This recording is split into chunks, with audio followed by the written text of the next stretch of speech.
मेरे सभी भाई बहनों को जय मसीह की।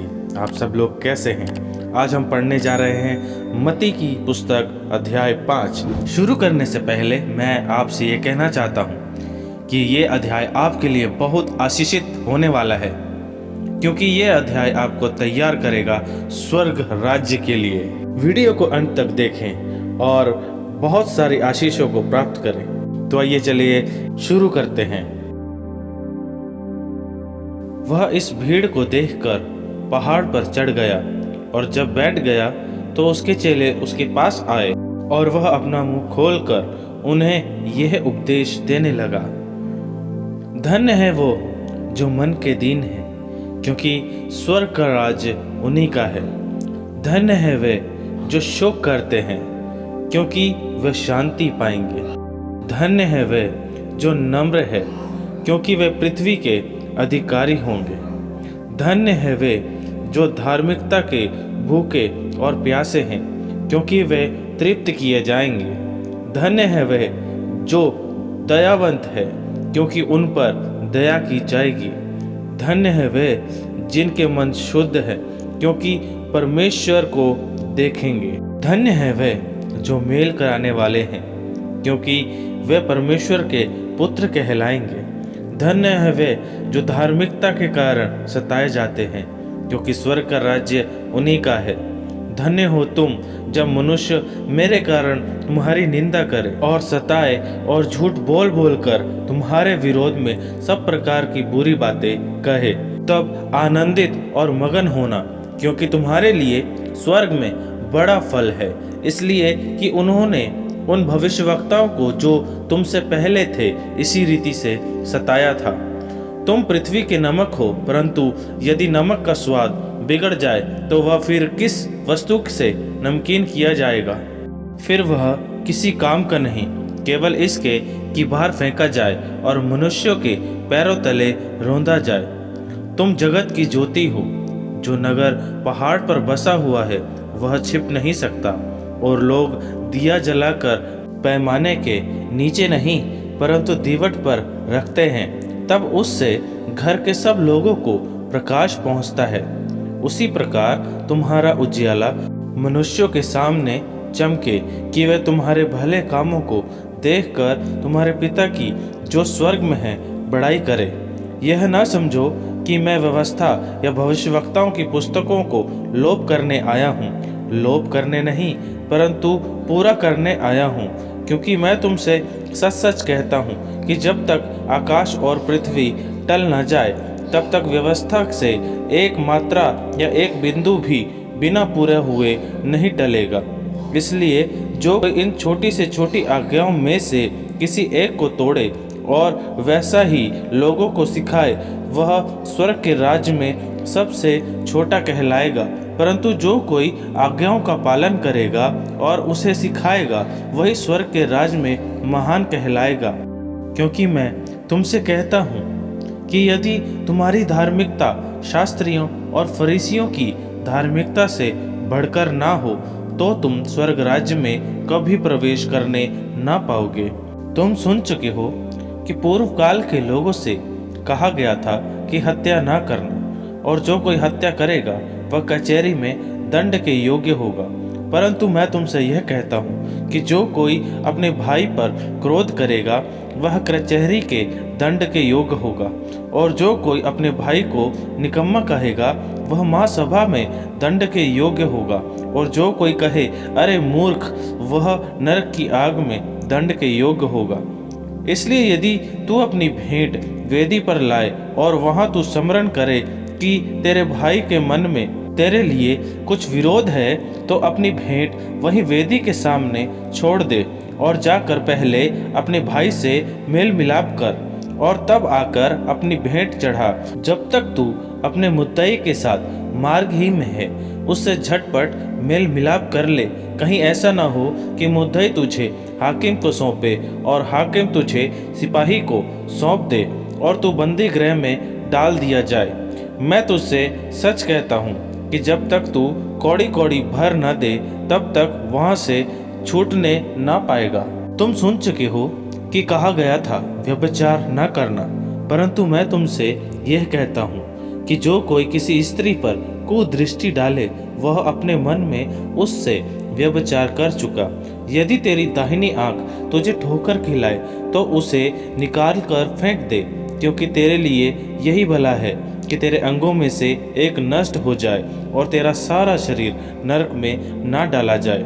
यदि तेरा दाहिना हाथ तुझे ठोकर खिलाए तो उसको काट कर फेंक दे, क्योंकि तेरे लिए यही भला है कि तेरे अंगों में से एक नष्ट हो जाए और तेरा सारा शरीर नरक में ना डाला जाए। यह भी कहा गया था, जो कोई अपनी पत्नी को तलाक देना चाहे तो उसे त्याग पत्र दे, परंतु मैं तुमसे यह कहता हूँ कि जो कोई अपनी पत्नी को व्यभिचार के सिवाय किसी और कारण से तलाक दे तो वह उससे व्यभिचार करवाता है, और जो कोई उस त्यागी हुई स्त्री से विवाह करे वह व्यभिचार करता है। फिर तुम सुन चुके हो कि पूर्व काल के लोगों से कहा गया था, झूठी शपथ ना खाना, परंतु प्रभु के लिए अपनी शपथ को पूरी करना। परंतु मैं तुमसे यह कहता हूँ कि कभी शपथ ना खाना, ना तो स्वर्ग की, क्योंकि वह परमेश्वर का सिंहासन है, ना धरती की, क्योंकि वह उसके पाँव की चौकी है, ना यरूशलेम की, क्योंकि वह महाराजा का नगर है। अपने सिर की भी शपथ ना खाना, क्योंकि तू एक बाल को भी उजला ना काला कर सकता है, परंतु तुम्हारी बात हाँ की हाँ या ना की नहीं हो, क्योंकि जो कोई इससे अधिक होता है वह बुराई से होता है। तुम सुन चुके हो कि कहा गया था, आँख के बदले आँख और दांत के बदले दांत, परंतु मैं तुमसे ये कहता हूँ कि बुरे का सामना ना करना। परंतु जो कोई तेरी दाहिनी गाल पर थप्पड़ मारे उसकी ओर दूसरा भी फेर दे। यदि कोई तुझ पर नालिश करके तेरा कुर्ता लेना चाहे तो उसे दोहर भी ले लेने दे। जो कोई तुझे कोस भर बेगार में ले जाए तो उसके साथ 2 कोस चला जा। जो कोई तुझसे मांगे उसे दे, और जो तुझसे उधार लेना चाहे उससे मुंह ना मोड़। तुम सुन चुके हो कि कहा गया था, अपने पड़ोसी से प्रेम रखना और अपने बैरी से बैर। परंतु मैं तुमसे यह कहता हूँ कि अपने बैरियों से प्रेम रखो और अपने सताने वालों के लिए प्रार्थना करो, जिससे तुम अपने स्वर्ग पिता की संतान ठहरोगे, क्योंकि वह भले और बुरे दोनों पर अपना सूर्य उदय करता है और धर्मी और अधर्मी दोनों पर मेघ बरसाता है। क्योंकि यदि तुम अपने प्रेम रखने वालों ही से प्रेम रखो तो तुम्हारे लिए क्या फल होगा? क्या महसूल लेने वाले भी ऐसा नहीं करते? यदि तुम केवल अपने भाई ही को नमस्कार करो तो कौन सा बड़ा काम करते हो? क्या अन्य जाति भी ऐसा नहीं करते? इसलिए चाहिए कि तुम सिद्ध बनो जैसा तुम्हारा स्वर्ग पिता सिद्ध है। अभी हमने पढ़ा पहाड़ी उपदेश के वचन। यीशु जब गलील की झील के पास की पहाड़ी पर आकर बैठा तब लोगों की बड़ी भीड़ इकट्ठी हो गई और यीशु वहां उपदेश देने लगा। और वचन 3 से वचन 11 तक जिसको हम पढ़ते हैं, धन्य है वे जो मन के दीन हैं। जो मन के दीन हैं वो आसानी से सुसमाचार पर विश्वास करते हैं, और यीशु पर विश्वास करने के बाद वह आत्मिक चीज़ों की भी लालसा करते हैं। और जिनके मन दीन होते हैं वे ना तो अहंकारी होते हैं, ना घमंडी और ना स्वार्थी और ना लोभ करते हैं। दूसरा वचन है शोक करने वाले। 2 प्रकार के शोक होते हैं, यानी रोना। पहला, पापियों पर शोक करना। जो धर्मी लोग हैं वो पापियों की ओर देखते हैं। वो संसार को देखते हैं कि संसार में किस प्रकार पाप बढ़ते ही जाता है और किस तरह लोग पाप में अपने जीवन को बिताते हैं, और ये देखकर वह अपने हृदय में शोक करते हैं। और दूसरा है प्रकाशित वाक्य 7 का 17। इसमें हम पढ़ते हैं कि प्रभु यीशु मसीह जो स्वर्ग का मेमना है वो हमारे सारे आंसुओं को पोंछ देगा।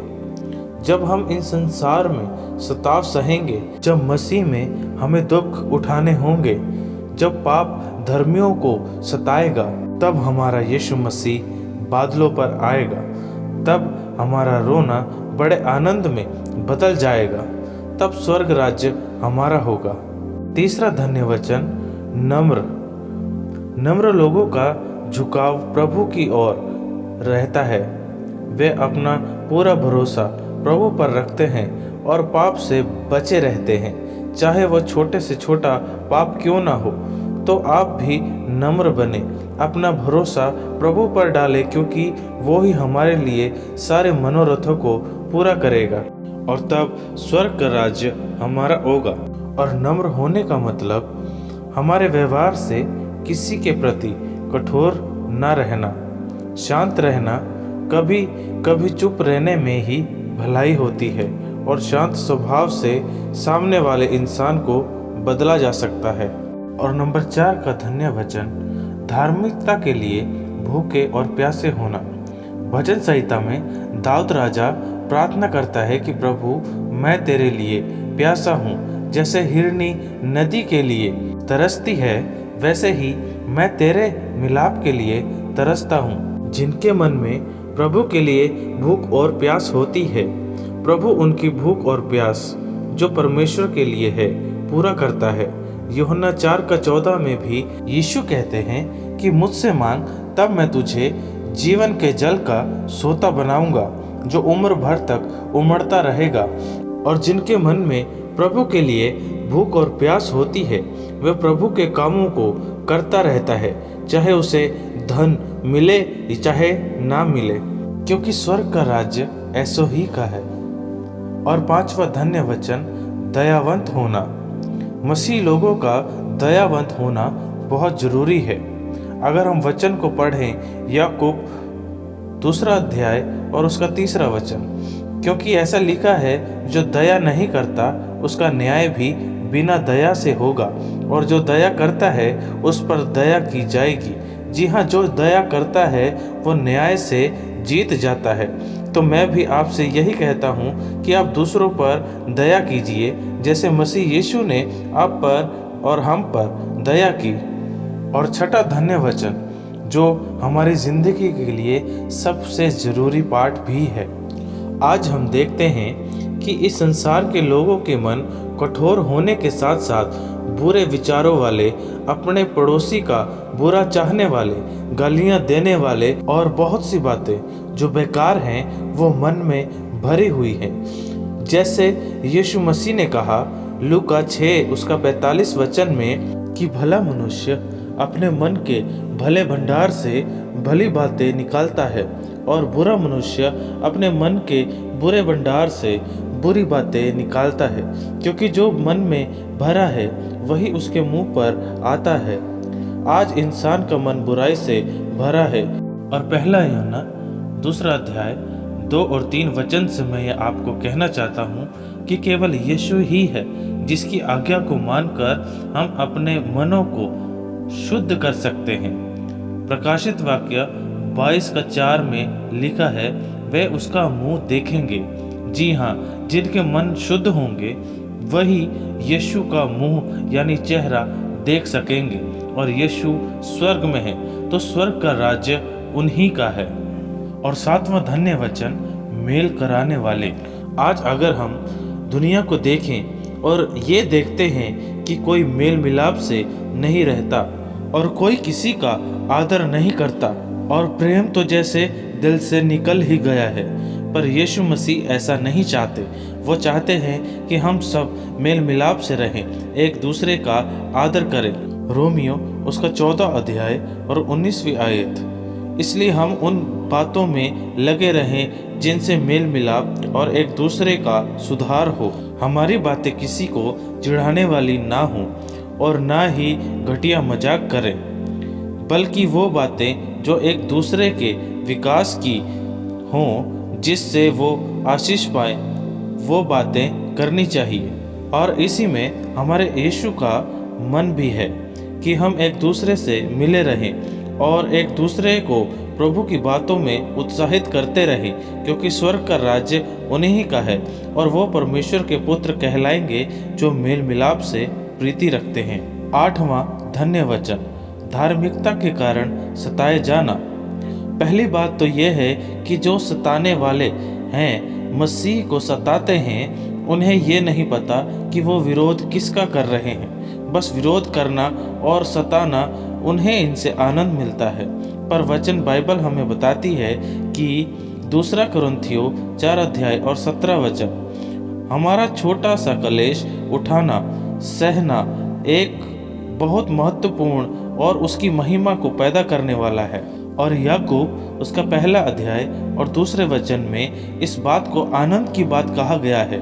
इसलिए डरो नहीं, परमेश्वर पिता अपनी महिमा प्रकट करने को कहते हैं, क्योंकि विरोध हमारा नहीं परंतु उस परमेश्वर का करते हैं जिसने उन्हें भी बनाया है। जो विरोध, क्लेश, अत्याचार करते हैं, उन्हें परमेश्वर देखते हैं। हमें तो बस प्रभु के आनंद में बने रहना है। और 1 पतरस 4 अध्याय और उसकी 14 आयत में लिखा है, जब कोई हमारी निंदा करता है तब धन्य हो तुम, क्योंकि महिमा का आत्मा जो परमेश्वर का आत्मा है वो तुम पर छाया करता है। अब जब कभी आपका विरोध हो, निंदा हो, तो समझ लेना कि उस वक्त परमेश्वर का आत्मा आप पर है और आप उस वक्त धन्य हैं, क्योंकि स्वर्ग का राज्य आप ही का है। और अगला वचन भी जो धन्य वचन इसी संदर्भ में है, यीशु 2 बार इस बात को दोहराता है, क्योंकि ये जरूरी भी है। स्वर्ग का राज्य और अंतिम दिनों के लिए जब यीशु मसीह बादल पर आएगा, तब सब कलेश को खत्म करेगा और जिन्होंने सहा उन्हें महिमा में आराम मिलेगा। क्योंकि वचन 12 में लिखा है, क्योंकि स्वर्ग में तुम्हारे लिए बड़ा प्रतिफल है। और आगे वचन 13 में हम पढ़ते हैं कि हमें जगत के नमक कहा गया है। हमारा व्यवहार संसार के साथ कैसा है? कुलुसियों 4:6, जो अपने मन में नमक रखता है वो सबके साथ नरमाई से पेश आता है, और वो सदा अनुग्रह की वाणी बोलता है, जिसके स्वभाव से सबका भला होता है, जैसा यीशु मसीह ने भी किया। महायाजकों ने जब यीशु से पूछा कि कर किसको देना चाहिए, तब यीशु ने उनको यह उत्तर दिया कि जो कैसर का है वो कैसर को दो, और जो परमेश्वर का है उसे परमेश्वर को दो। इसलिए हमें चाहिए कि हमें उचित तरीके से, यानी सही तरीके से उत्तर देना आना चाहिए, ताकि झगड़ा उत्पन्न ना हो। और वचन 14 में हमें जगत की ज्योति कहा गया है। अंधकार में चलने वाला सदा ठोकर ही खाता है और किसी को उसका व्यवहार पसंद नहीं आता और लोग उसे इग्नोर करते हैं। पर जो ज्योति में चलता है, मतलब स्वर्गीय ज्ञान जो यीशु हमें देते हैं, हमारा अच्छा स्वभाव जो पवित्र आत्मा हमें देते हैं, हमारे आप खुद ज्योति में होने के कारण दूसरों को भी ज्योति पहुंचती है, और जो ज्योति में चलता है उसे कोई इग्नोर नहीं कर सकता और वो दूसरों पर प्रभावशाली भी होता है। और वचन 19 में, इसलिए जो आज्ञा को तोड़ते हैं, मतलब आज्ञा को मानने में लापरवाही करना और ये कहना कि कभी कभी तो चलता है, हम वचनों को तोड़ते हैं, फिर वैसे ही दूसरे भी उसको देखकर वही काम करते हैं जो वचन को तोड़ते हैं, और अपने आप को दूसरों के सामने सही दिखाते हैं कि ये सही है, तो ऐसे लोग स्वर्ग राज्य में छोटा होगा। इसलिए आज्ञाएं रोज पढ़ो और अपनी कमियों को निकालो, ताकि आपको देखकर दूसरा भी आपको फॉलो करे।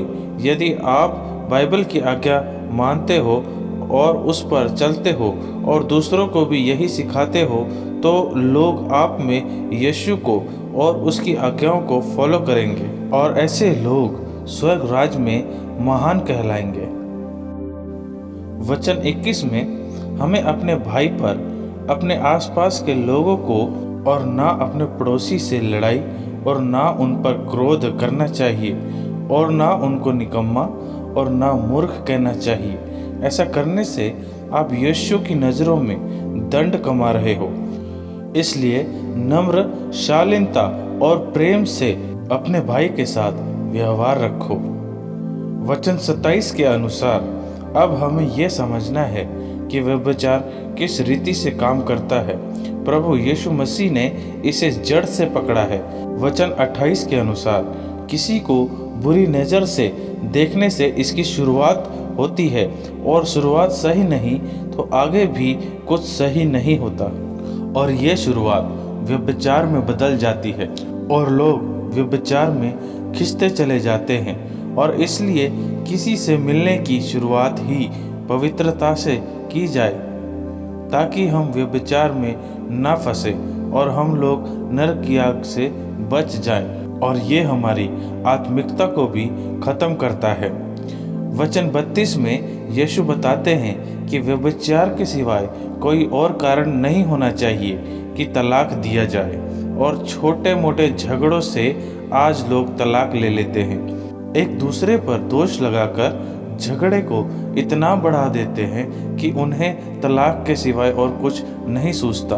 वो ये सोचते हैं कि हम अलग होकर सुखी रहेंगे, पर प्रभु यीशु ऐसा नहीं चाहते। वो ये चाहते हैं कि पति पत्नी अपना स्वभाव एक दूसरे के लिए नम्र रखें। और पति पत्नी से मैं भी कहना चाहता हूँ कि झगड़े करना बंद करें और प्रभु की शांति प्राप्त करते जाएं, ताकि आप प्रभु की नज़रों में निर्दोष रह सकें। और वचन 34 में यीशु शपथ या कसम खाने से मना करते हैं। किसी भी बात पर कसम खा लेना और अपनी झूठी बात मनवाने के लिए शपथ खाना या दूसरों को यकीन दिलाने के लिए कसम खाना, ये सब बेकार की और प्रभु को क्रोध दिलाने वाली बातें होती हैं। ऐसा नहीं करना। यीशु कहते हैं कि तुम्हारी बात हाँ की हाँ और ना की ना में खत्म हो जाए। आगे वचन 46, 47 और 48, इन वचनों में प्रभु यीशु मसीह हमें अपने शत्रुओं से प्रेम करना सिखाते हैं। वैसे तो जो मसीह में है उनका कोई शत्रु होता ही नहीं है, बस अपना व्यवहार दूसरों के प्रति प्रेम का हो, चाहे वो कोई भी हो, चाहे वो मसीह है चाहे अन्य जाति। जैसे प्रभु किसी का पक्षपात नहीं करते, वैसे ही उनके लोगों को भी यही चाहिए कि वह किसी का पक्षपात ना करे, क्योंकि उद्धार किसी एक जाति का नहीं, उद्धार सबके लिए है। यीशु भी यही चाहता है कि सबका उद्धार हो और सब प्रेम से रहें और सब मिलकर रहें। और ये सारी आज्ञाएं जो हमने अभी तक पढ़ी हैं, ये हमें स्वर्ग ले जाने के लिए तैयार करती है। अगर हम इन आज्ञाओं को ठीक से माने और मानने में चौकसी करें, ये आज्ञा मानकर हम अपने आप को सिद्ध बनाते हैं, और जैसे हमारा यीशु सिद्ध है। और यहाँ हमारा 5वां अध्याय समाप्त होता है। मैं आशा करता हूँ कि ये वीडियो आपको पसंद आए और इस अध्याय से आपको बहुत कुछ सीखने को और जानने को मिला और आप आशीषित भी हुए। तो चैनल को सब्सक्राइब करें और बेल आइकन को ऑल पर क्लिक करें, ताकि मेरी हर वीडियो रोज समय पर आपको मिलती रहे। और इसको शेयर भी करें ताकि आपके साथ और भी लोग आशीष पा सकें। परमेश्वर आपको आशीषित करे। गॉड ब्लेस यू और सबको जय मसीह की।